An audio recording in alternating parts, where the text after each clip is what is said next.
গরম গরম পেঁয়াজু আর চা সবকিছুতেই যেন জাদু মাখার স্বাদ। আর এসব স্বাদ নিতে হলে অবশ্যই আসতে হবে শান্তির বাজারে। শান্তির বাজারের হোসেনুর ভাইয়ের চায়ের দোকানটি সম্প্রতি সময়ে সকলের কাছে যেন এক স্বাদের স্থান। সেখানে বেগুনি ভাজা, চপ, পেঁয়াজু আরও বিভিন্ন ধরনের মুখরোচক খাবারের জন্য ইতিমধ্যেই সাধারণ মানুষের কাছে যেন স্বাস্থ্যসম্মত খাবারের এক বিশ্বস্ত প্রতিষ্ঠানে রূপ নিয়েছে। সম্প্রতি রমজান মাস চলে গেছে, রমজান মাস চলছে।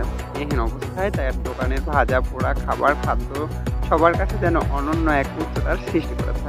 তাই মুখরোচক খাবার শেষ হয়ে গেলেও সেখানে সাধারণ মানুষের সমাগম থাকে উপচে পড়া। সকলেই যায় তার হাতের জাদুকারি চা খেতে। তার দোকানের বুন্দিয়া, তার দোকানে থাকা মুখরোচক খাবারগুলো সকলের কাছে অত্যন্ত জনপ্রিয়।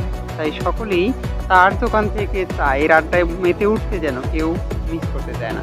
তাই প্রতিদিন তার দোকানে দেখা পাওয়া যায় এমন মানুষের ভিড়, যেখানে হোসেনুর ভাই নিজের হাতেই পরিবেশন করে দুধ চা, লাল চা, আরও মুখরোচক খাবার, বেগুনি, পেঁয়াজু, চপ, আরও রয়েছে ছোলা ভাজা। সবকিছুই যেন এক অনন্য স্বাদে। ট্রাই করে দেখুন একবার। গরম গরম পেঁয়াজু আর চা সবকিছুতেই যেন জাদু মাখার স্বাদ। আর এসব স্বাদ নিতে হলে অবশ্যই আসতে হবে শান্তির বাজারে। শান্তির বাজারের হোসেনুর ভাইয়ের চায়ের দোকানটি সম্প্রতি সময়ে সকলের কাছে যেন এক স্বাদের স্থান। সেখানে বেগুনি ভাজা, চপ, পেঁয়াজু আরও বিভিন্ন ধরনের মুখরোচক খাবারের জন্য ইতিমধ্যেই সাধারণ মানুষের কাছে যেন স্বাস্থ্যসম্মত খাবারের এক বিশ্বস্ত প্রতিষ্ঠানে রূপ নিয়েছে। সম্প্রতি রমজান মাস চলে গেছে, রমজান মাস চলছে।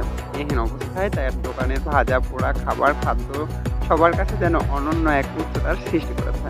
তাই মুখরোচক খাবার শেষ হয়ে গেলেও সেখানে সাধারণ মানুষের সমাগম থাকে উপচে পড়া। সকলেই যায় তার হাতের জাদুকারি চা খেতে। তার দোকানের বুন্দিয়া, তার দোকানে থাকা মুখরোচক খাবারগুলো সকলের কাছে অত্যন্ত জনপ্রিয়।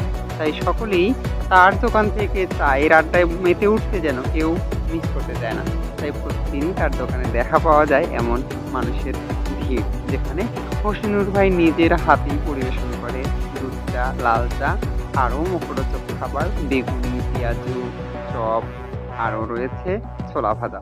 সবকিছুই যেন এক অনন্য স্বাদে। ট্রাই করে দেখুন একবার।